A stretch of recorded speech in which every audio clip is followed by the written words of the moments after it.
한국의 부산에 가면 한때는 전 세계에서 가장 큰 주일학교를 했던 교회가 있습니다. 부산 서부교회입니다. 서부교회.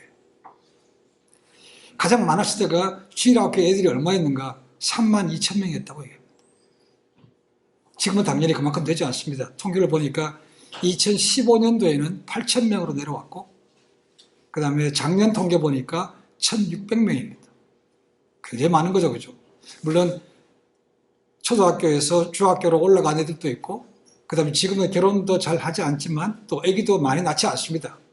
그 다음에 코로나 때문에, 코비드 때문에 많은 애들이 줄었지만 여전히 1,500명에서 2,000명 된다는 것은 굉장히 큰 겁니다. 그러면 이 교회는 뭔가 특별한 게 있나 보다라는 생각이 듭니다. 그렇죠? 가르치는 선생님들이 특별한 사람들인가? 기독교 교역학이나 선생님 출신들이 많은가? 이렇게 느낀다고 생각이 됩니다. 그렇죠? 그러나 전혀 그렇지 않다는 겁니다. 오히려 이 교회의 주일학교 선생님들은 중학교만 졸업한 사람도 있고, 물론 대학교 졸업한 사람도 다양한 층이 다 있다는 것입니다. 그런데도 이렇게 주일학교가 잘 되는 것은 선생님들의 헌신이라고 말합니다. 가장 많을 때 선생님들이 얼마 정도 됐는가? 정교사가, 그죠? 외교로 7,000입니다. 350명. 그 다음에 어시스턴트가 200명이나 됐다고 얘기합니다. 그러니까 선생님만 550명에서 600명 가까이 되는 그런 분들이라는 거죠. 그러면 보조 선생님이 되어서 정교사는 시간만 지나면 되는가? 그렇지 않다는 것이죠. 거기는 조건이 있습니다. 물론 본인이 가르치기를 원해서 또 애들을 사랑해서 선생님이 되고자 하지만 바로 선생님이 되는 것은 아닙니다. 그렇죠? 헬퍼로 들어가는 것이죠. 어시스턴트로 들어갑니다. 그러고 나서 자격이 되면 정식으로 선생님이 되는 것입니다. 자, 이 무명의 선생님들이 어떻게 되는가? 자, 이 주일학교 선생님 되는 데는 교사의 자격이 5가지가 있습니다. 잘 들어보십시오. 굉장히 중요합니다. 첫 번째, 회개의 생활과 소망과 믿음이 불타는 사람. 무슨 말인가 하면 날마다 하나님과 개인적으로 선생님이 먼저 교제를 하고 그 다음에 자신을 먼저 돌아볼 줄 아는 사람이 선생님의 자격이 된다는 겁니다. 그렇죠? 무조건 가르치는 게 아니고 먼저 본인이 하나님 앞에서 믿음 생활을 해야 되는 것이죠. 두 번째는 어린이를 위해서 하루에 1시간씩 기도해야 됩니다. 세 번째는 일주일에 3번 자기에게 주어진 자기반 클래스가 있습니다. 그렇죠? 그 애들이 찾아가서 신방한다. 네 번째로 공과 공부를 30번 정도 읽어서 외울 정도가 되어야 된다. 다섯 번째로 주일 아침에 6시까지 교회에 와야 된다. 이게 주일학교 선생님의 조건입니다. 이거 못한 사람 많죠, 그죠? 주님과 매일 만나는 것도 그렇고 아마도 주일에 6시까지 오는 거 그거 힘들어서 못하는 사람이 있을 겁니다. 분명히. 이게 돼야 주일학교 선생님으로 넣어준다는 겁니다. 이렇게 헌신된 선생님들을 통해서 이 교회가 이렇게 자랐다는 것이죠. 공짜는 없습니다. 그렇죠? 거기서 되는 것은 없습니다. 어쩌면 예수님께서 키웠던 12명 그들을 통해서 오늘날 교회가 된 것처럼 예수님께서 12명을 그렇게 키우지 않았는가 싶습니다. 3년 동안 데리고 다니시면서 보여주시고 실습하게 하시고 그렇게 해서 시킨 거죠. 교회는 숫자는 별로 의미가 없습니다. 숫자가 많은 교회가 반드시 좋은 교회는 아닙니다. 왜냐하면 숫자가 많지만 그런 교회에 가면 그냥 주일에 와서 몸만 왔다가 몸만 가는 사람이 많기 때문에 그렇습니다. 그래서 오늘날에는 부흥이라는 개념, 리바이브라는 개념이 숫자에 있지 않습니다. 오히려 건강하냐, 그 교회가 건강하냐, 건강론이 오늘은 바른 얘기입니다. 어떤 교회가 건강한 교회입니까? 숫자에 관계없이 헌신된 주님의 제자들이 많은 교회가 건강한 교회라는 것이죠.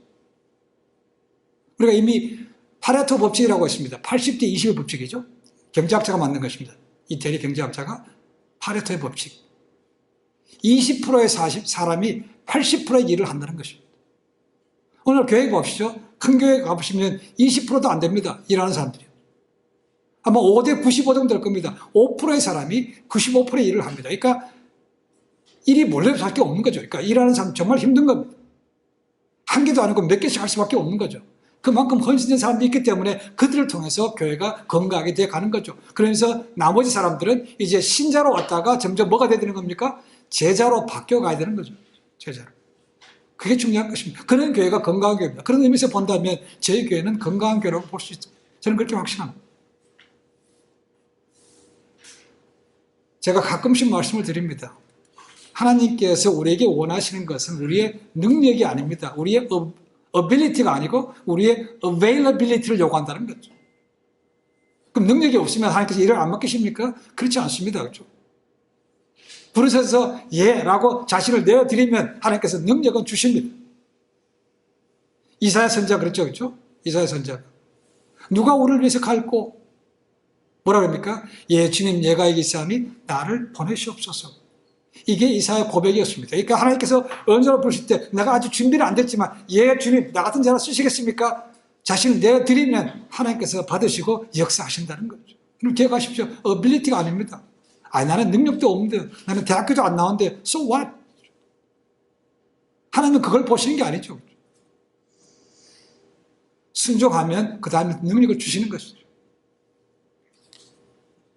특히나 우리 주님은 겸손한 자를 쓰신다는 거죠. 아까 한 집사님 기도하셨지만 겸손한 자를 쓰십니다. 교만한 자는 쓰지 않습니다. 우리 주님께서 직접 주님의 성품에 대해서 말씀하신 적이 있습니다.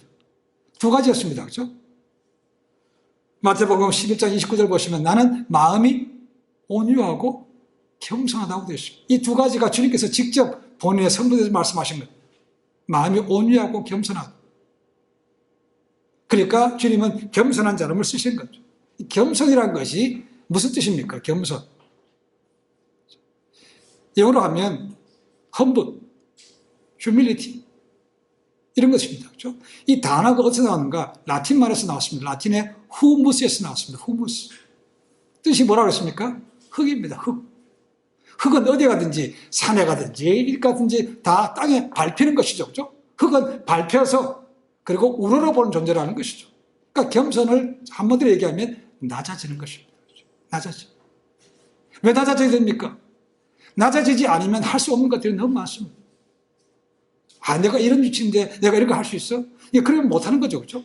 낮아질 수 있는 사람만이 할 수 있다는 것입니다. 그래서 겸손은 낮아지는 것이고 낮아진 사람을 통해서 하나님께서 놀라운 일을 하는 것이죠. 가장 큰 낮아짐의 본인이 누굽니까? 주님 본인이죠. 그렇죠? 하나님 아닙니까? 그렇죠? 가장 높으신 분입니다. 근데 가장 낮은 모습으로 초라한 곳에서 태어나서 고난받으시고 뺨도 맞으시고 침뱉음도 당하시고 고난받고 십자가의 길을 가신 거 아닙니까? 낮아지지 않으면 할 수가 없는 거죠. 그래서 나는 마음이 온유하고 겸손하다고 말씀하십니다. 낮아지는 게 첫 번째입니다. 사도 바울은 조금 더 다르게 표현합니다. 로마서 12장 3절에 보면 바울은 겸손을 이렇게 표현하고 있습니다. 내게 주신 은혜로 말미암아 너희 중 각 사람에게 말하느니 마땅히 생각할 그 이상의 생각을 품지 말고 오직 하나님께서 각 사람에게 나눠진 믿음의 분량대로 지혜롭게 생각하라는 것입니다. 뭐라고 되어 있다고요? 마땅히 생각할 그 이상 하지 말라는 것입니다. 이게 비교하지 말라는 거죠. 반마디로 얘기하는 거죠. 내가 저 사람보다 조금 더 나아 이게 아니라는 것이죠. 저 사람이 나보다 낫다는 마음을 가지라고 말하고 있습니다. 이것이 겸손이라는 거죠. 낮아짐과 비교하지 않는 것. 이것이 겸손입니다. 그런 사람을 하나님께서 들어 쓰신다고 말하고 있습니다. 초대 교부 가운데 유명한 어거스틴이 있습니다. 어거스틴. 그러면 이렇게 합니다. 그리스도인의 덕목 가운데 첫 번째도 겸손이고 두 번째도 겸손이고 세 번째도 겸손이라고 말합니다. 경건주의자 대표적인 목사님이 본 헤퍼 목사님입니다. 히틀러와 나치에게 대해서 당신들 틀렸어 잘못했어라고 외쳤다가 감옥에 갇혀서 1945년 독일이 폐망하기 전에 감옥에서 죽었던 분입니다. 그분이 이렇게 얘기합니다. 예수님의 제자가 되는 가장 큰 징표가 바로 희생과 겸손이라고 얘기했어요. 쉽겠습니까? 쉽다면 이렇게 말하지 않죠. 그죠? 하기 어렵다는 겁니다. 오늘 온 세상의 구원자가 되시는 예수님께서 이제 십자가에 돌아가실 것을 불과 5일 앞두고 그 주님께서 가시는 그 모습을 구체적으로 겸손이 어떤 것인가를 오늘 말씀해 주고 있습니다. 한마디로 얘기하면 겸손이 뭔가 하늘에 썩어져가는 미랄이 되어야 된다라고 말씀하고 있습니다. 바꿔 얘기하면 내가 이 땅에 온 목적은 하늘의 미랄같이 죽는 것이다라는 것이죠. 그것 때문에 오셨다는 겁니다. 밀, 고대 근동의 주식입니다. 그렇죠? 그 밀을 빻아서 빵을 만들어 먹기도 하고 그것을 볶아서 먹기도 했습니다. 그리고 제자들을 보시면 이 밀이 심판에 비유되는 것도 볼 수 있습니다. 마태복음 3장 12절 보시면 침례를 언급합니다. 밀을 추수합니다. 그렇죠? 그리고 타작하여 알곡은 곡간에 들이고 쭉정이는 불에 태워버린다고 되어 있습니다. 그러니까 밀이 심판에 대는 말씀도 있는 거죠. 자, 모든 사람이 잘 알고 있는 이 밀을 통해서 섬김이 어떤 것인지 겸손이 어떤 것인지 우리에게 말씀하고 있습니다. 자, 그럼 오늘 주님의 이 귀한 말씀을 듣는 청중들은 누구인가? 20절 말씀 보니까 헬라인이라고 되어 있습니다. 그릭이라고 되어 있습니다. 헬라인이 누군가? 의견이 다양합니다. 헬라 말을 할 수 있는 사람들이라는 것 첫 번째고, 두 번째는 유대에서 태어나지 않고 다른 지역에 태어나서 히브리 말을 못하는, 헬라 말밖에 하지 못하는 그런 이방인들, 디아스포라 유대인을 얘기하는 것이다 라고 말하는 사람이 있고, 세 번째는 누구라도 진짜로 오리지널 헬라 사람입니다 라고 말하는 사람이 있습니다. 저하질지 모릅니다. 그러니까 분명한 것은 이 사람들은 유대 땅에서 태어나지 않은 사람들인 것은 분명합니다. 그 사람들이 청중들, 이 말씀을 듣고 있다가 이들이 찾아왔습니다. 예수님 찾아왔는데 예수님을 바로 찾아오지 못했죠. 그렇죠? 먼저 누구한테 갔는가? 빌립한테 갔다는 것입니다. 주님 좀 만나게 해주십시오라고 했다는 것이죠. 이 빌립은 자기 혼자 결정을 못하겠어요. 그래서 다시 자기 친구였던 안드레한테 가서, 야, 헬라인들이 왔는데 주님 보자고 하는데 어떻게 할까? 그래서 두 사람이 상의를 해서 예수님께 보고가 됩니다. 그렇죠? 자, 그러면 왜 빌립과 안드레는 직접 데려가지 않고 둘이가 먼저 상의했는가라는 것입니다. 성경이 답을 주고 있지 않습니다. 그렇죠? 우리가 생각할 수 있는 것은 이제 5일 뒤면 6월절입니다. 유대인들의 가장 큰 명절 가운데 하나입니다. 그렇죠? 그런데 이방인하고 접촉을 하면 부정 탈까봐, 어쩌면 아니면 또 지금 예수님을 잡으려고 하는 공의원들에게 빌미를 주지 않기 위해서 만나지 않을 수 있다는 것입니다. 저 이방인들하고 만난대, 이 이방인들하고 가깝게 지내는데 이런 말을 주게 되면 또 꼬투리가 되는 거죠. 그래서 아예 차단해서 먼저 자기들이 만나고 예수님께 보고를 했다는 것입니다. 즉 그들에게 헬라인들이 와서 주님 만나기를 원합니다 얘기했다는 거죠. 그럼 답은 뭡니까? 그래? 내가 만나겠다든지 아니면 안 만나겠다든지 그렇게 말씀해야 되는 것이죠. 그런데 완전히 뚱딴지 같은 그런 말씀을 하시는 거지. 23절에 있습니다. 뭐랍니까? 인자가 영광을 얻을 때가 왔다. 헬라인이 찾아온 거하고 인자의 때하고 하나님의 영광과 무슨 상관이 있습니까? 라는 거죠. 상관이 있습니까? 우리가 보기에 전혀 상관이 없는 거 아닙니까? 그죠? 근데 인자의 때가 왔다는 겁니다. 여기서 말하는 때라는 것은 그냥 흘러가는 시간이 아니고 하나님의 때, 카이로스의 때를 말하고 있습니다. 이 때라는 것이 헬라 말이 두 개 있다고 했습니다. 하나는 크로노스가 있고 하나는 카이로스가 있다고 했습니다. 크로노스에서는 크로니클이 나왔고 카이로스는 하나님의 때, 그 때가 왔다는 것이죠.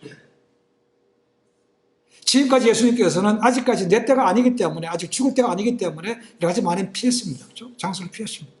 이제는 뭡니까? 이제는 내가 하나님의 뜻을 이룰 때가 왔다는 것입니다.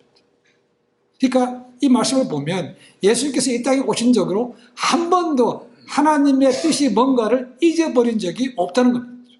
늘 기억하고 있었어요. 그러다가 이제는 그 뜻을 이룰 때가 왔구나 하고 깨달았다는 것입니다. 그때는 언제입니까? 예수님께서 십자가에 죽을 때가 왔다는 것입니다.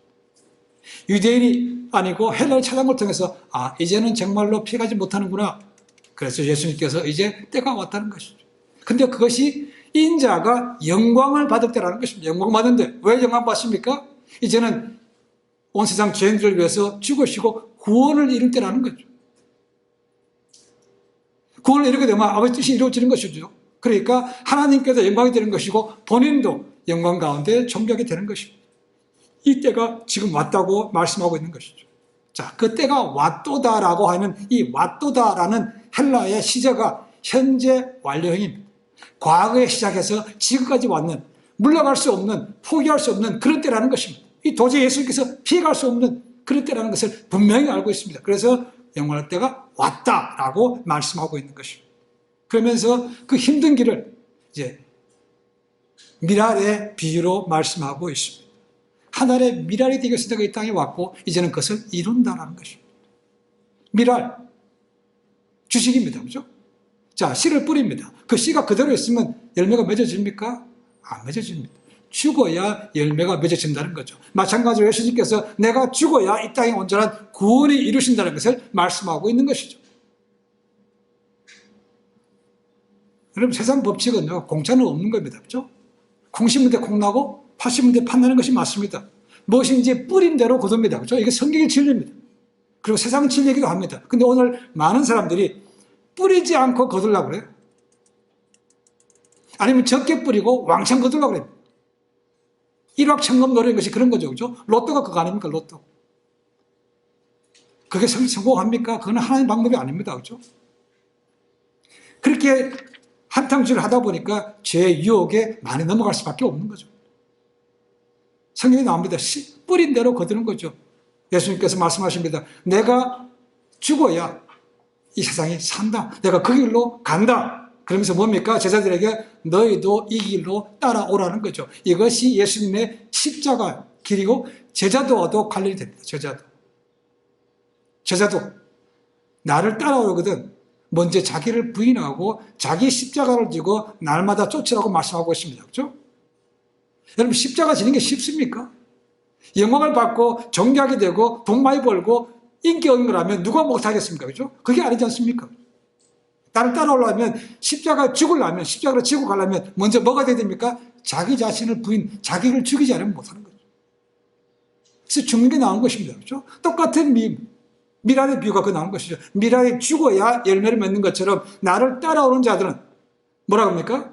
너희도 죽어야 된다는 것이죠.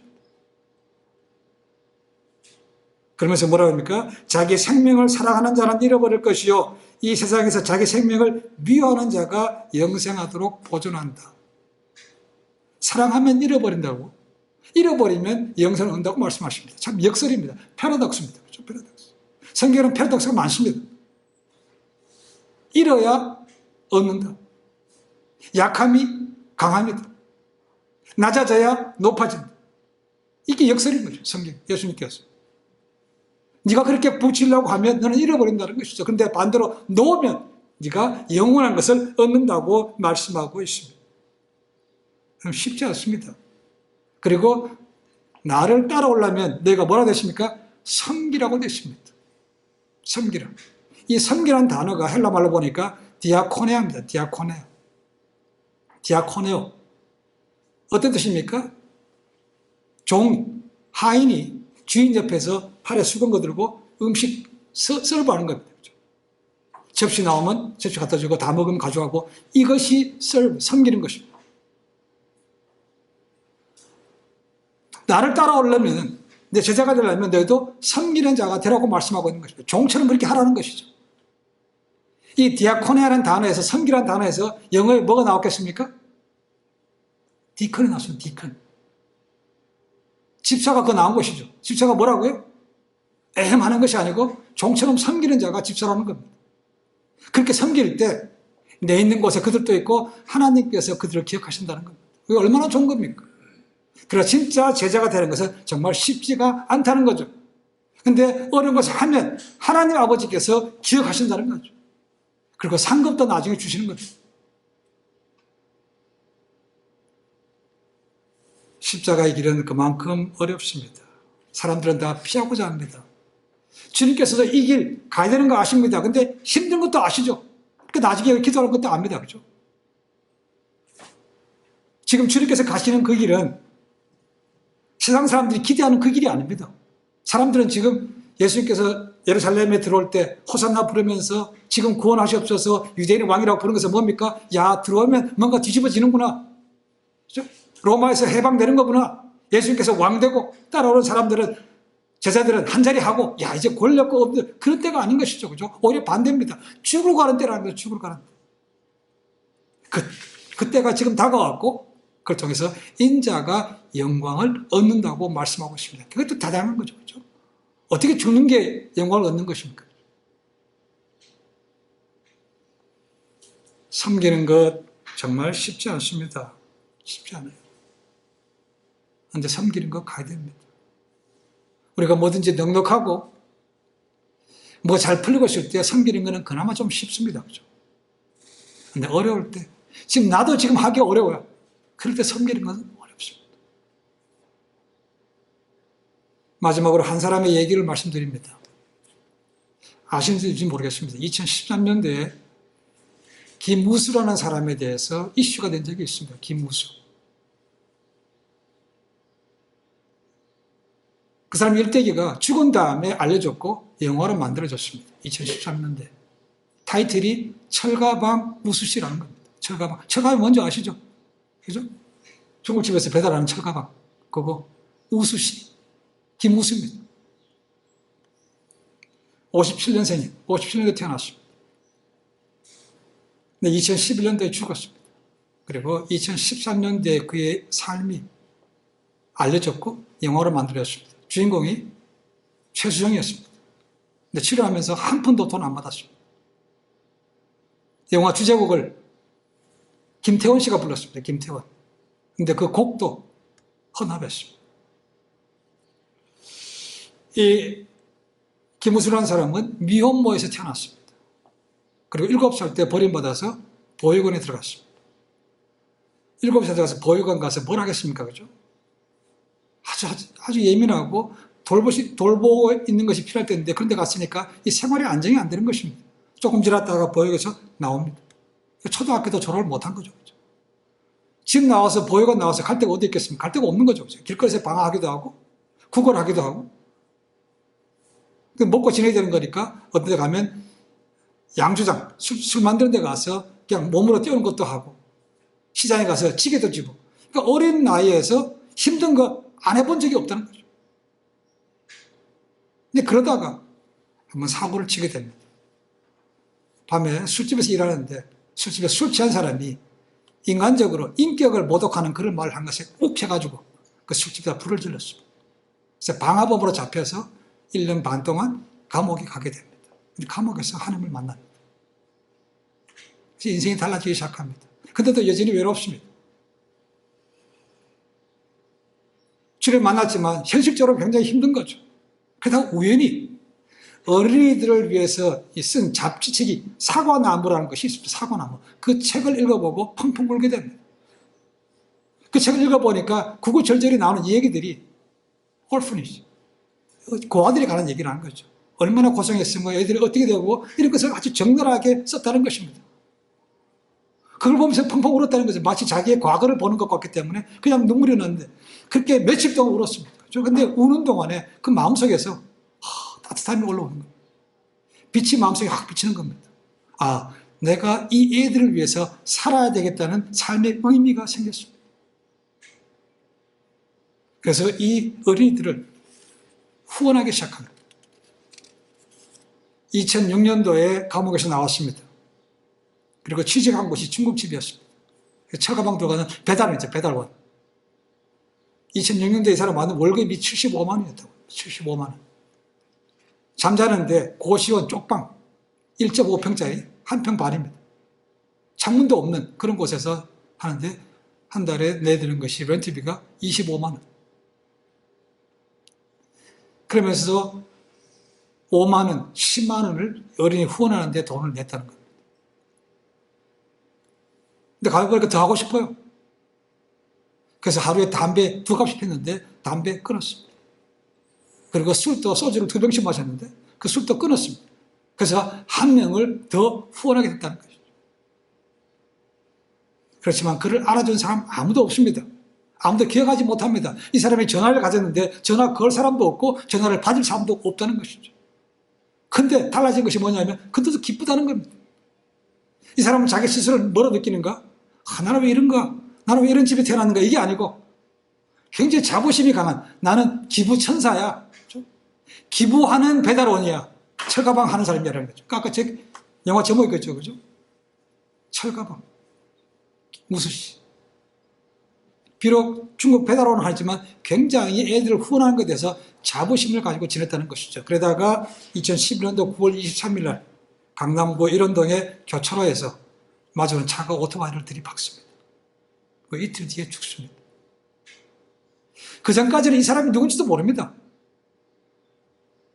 근데 이제 죽고 난 다음이니까 이 사람에 대해서 조사를 할 거 아닙니까? 그죠? 가보니까 그런 쪽방에 살고 있고, 갔더니 성형책에 펴 있고, 성형책에 819페이지가 펴 있더라는 것입니다. 가보니까 아마 제가 생각에는 이제 요즘은 이 성형도 조금 다르기 때문에 정확히 어딘지 알지 못하지만 찾아보니까 하여튼 10편 같아요. 10편. 그것이 펴 있고, 그리고 그 옆에는 자기가 후원하는 애들이 보낸 편지와 감사의 편지, 이런 것들이, 카드가 되게 많이 쌓여있더라는 것입니다.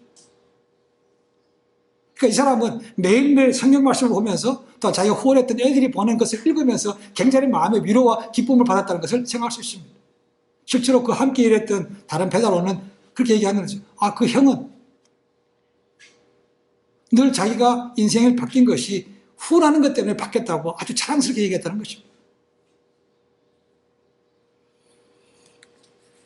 그가 그렇게 외롭고 알아주는 사람도 없고 그렇게 지냈지만 그가 죽은 다음엔 그 아름다운 소식이 사람들에게 알리기 시작했습니다. 대통령도 아주 높은 사람도 찾아와서 조문했다고 얘기합니다.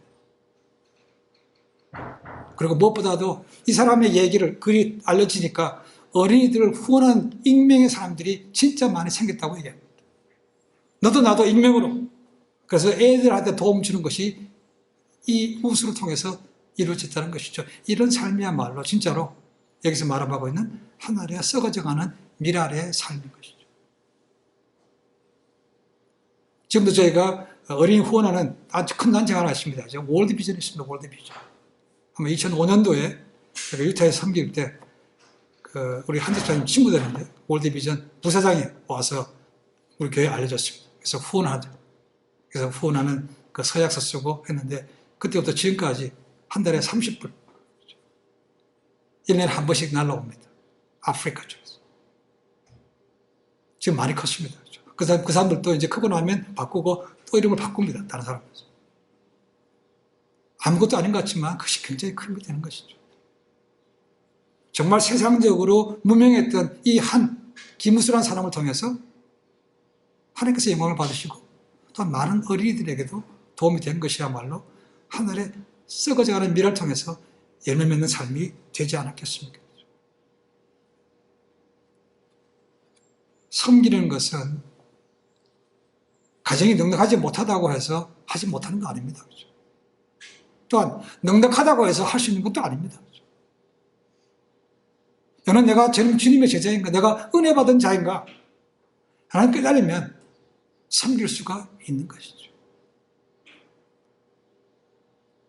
주님께서 그 길로 가셨고 우리에게 그 길로 오라고 말씀하십니다. 내가 낮아져서 내가 죽지 않으면 못하는 길 아닙니까? 그렇죠?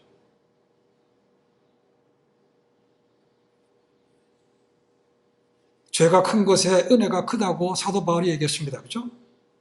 그리고 은혜가 큰 곳에 섬김도 큽니다. 그렇죠? 은혜에 비례한다고 볼 수 있습니다. 그래서 우리가 늘 은혜를 기억하며 살아야 되는 삶이 이유가 또한 거기 있기도 합니다. 이걸 잊어버리면 메말라가는 겁니다. 그렇죠? 많은 걸 가졌지만 가난한 부자로 살 수밖에 없는 거죠. 근데 은혜가 넘치면요 하지 말라고도 합니다. 그렇죠? 어쩌면 빚을 내서 사는 사람도 있을 겁니다. 왜냐하면 그게 기쁘니까. 주님은 내가 이제 그때가 됐고 그 길로 간다. 그리고 내가 영광을 받는다라고 말씀하십니다. 우리가 그렇게 따라가면 우리도 주님과 같은 영광스러운 자리에 올라가게 하실 줄로 믿습니다. 낮아지면 그분이 올려주시는 거죠. 세상은 무명한 자입니다. 그죠? 그러나 주님께 유명한 자가 되면 그 사람은 정말로 성공한 인생입니다.